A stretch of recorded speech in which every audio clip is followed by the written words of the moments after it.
Hello and welcome to another episode of the untitled. आज का हमारा एपिसोड है तलाश गुमशुदा के बारे में। बेसिकली एक बहुत इंपॉर्टेंट चीज़ किडनैप हो गई और हम उसे ढूंढने निकले हैं, और जो चीज़ हमारी गुमशुदा है वो है हमारी नेशनल आइडेंटिटी। इस वक्त हम लोग जिस मकाम पे खड़े हैं, पाकिस्तान बनने के अब तो तकरीबन 80 साल होने लगे हैं, हम लोग एक चीज़ जो ढूंढ नहीं पा रहे हैं वो हमारी आइडेंटिटी है।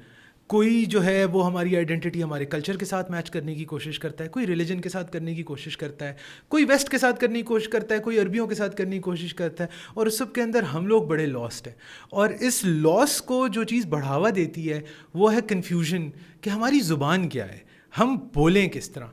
मतलब हमारा जो जो हाल है वो ये हो गया है कि अगर फॉर एग्ज़ाम्पल एक बंदा पंजाबी है तो वो सोचता पंजाबी में है, बोलता उर्दू में है, लिखता इंग्लिश में है, और उसके नतीजे में जो चीज़ निकलती है वो कुछ और ही होती है। और ये हमारा अलमिया है।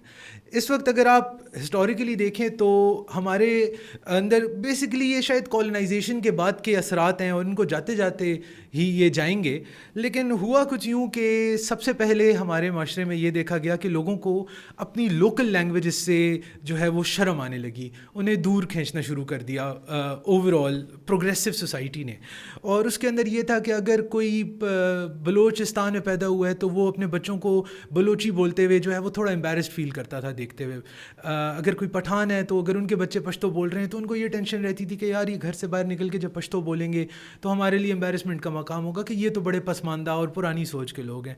मेरा पेशावर शहर से ताल्लुक़ है, यहाँ की एक ज़ुबान थी हिंद को, जो कि आहिस्ता आहिस्ता जो है वो एक्सटेंट होने के करीब है, क्योंकि जो हमारी जनरेशन है या जो आने वाली जनरेशन है वो उसको बोलते हुए हिचकिचाते हैं, शर्माते हैं।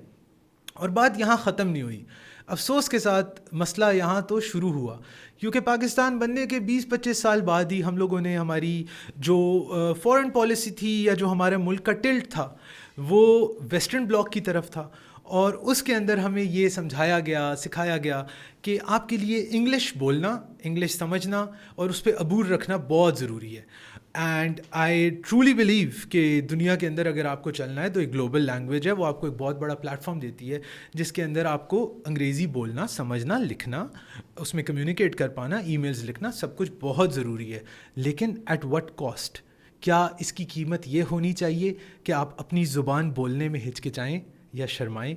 क्या इसकी कॉस्ट ये होनी चाहिए कि आप अपने बच्चों को ज़बरदस्ती इंग्लिश बोल बोल के उनके अंदर अंग्रेज़ी के इंजेक्शन और टीके लगा लगा के मेक श्योर करें कि हमारे बच्चे जो हैं वो छोटे छोटे जो हैं वो एल्बर्ट और क्रिस्टीना की तरह बोल रहे हों, ताकि आपको कभी फ़र्क ना महसूस हो कि कहीं वो अगर कहीं किस्मत से वो इंग्लैंड पहुँच गए या अमेरिका पहुँच गए तो वो बिल्कुल उनके लेवल पर बोल रहे हों।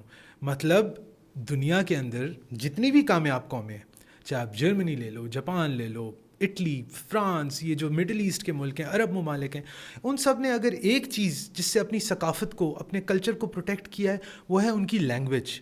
अगर आप दुनिया के किसी भी मुल्क में जाओ और उसकी नॉन इंग्लिश स्पीकिंग ममालिक में जाओ तो आप अक्सर देखो लोगों के फ़ोन्स जो होते हैं वो उनकी लोकल लैंग्वेज में उन्होंने ट्रांसलेट किए होते हैं। क्यों? क्योंकि वो उसके साथ कंफर्टेबल हैं, वो उसके साथ कॉन्फिडेंट हैं।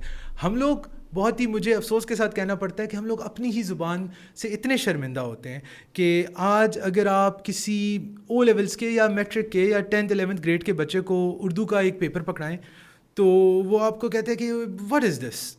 उनके लिए बड़ी मुश्किल हो जाती है। मतलब हमारे ही मुल्क के अंदर, हमारे मुल्क में रहने, पैदा होने, बड़े होने वाले बच्चे जो हैं वो एग्ज़ाम देते वक्त कोशिश करते हैं कि वो Urdu as a second language दें। भाई क्यों दें?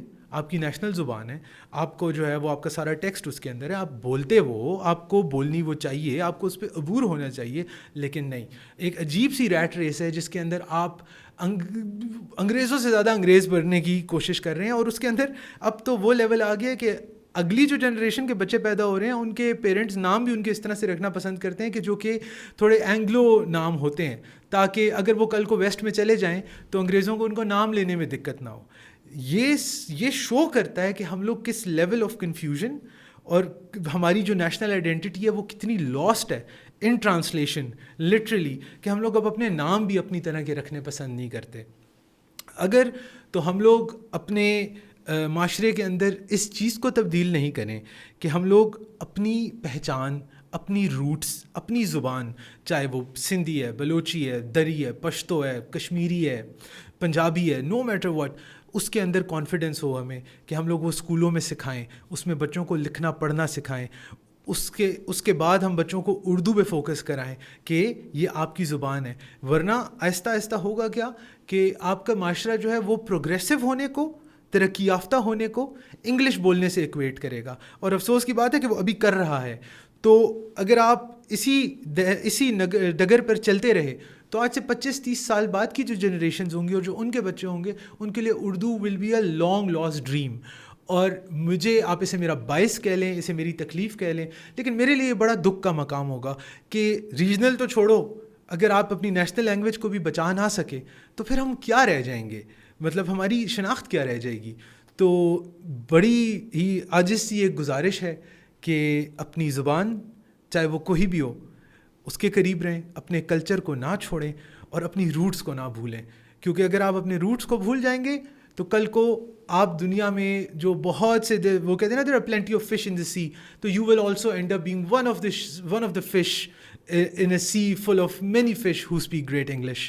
تو کوشش کریں کہ اپنی اقدار کے قریب رہیں. Thank you very much.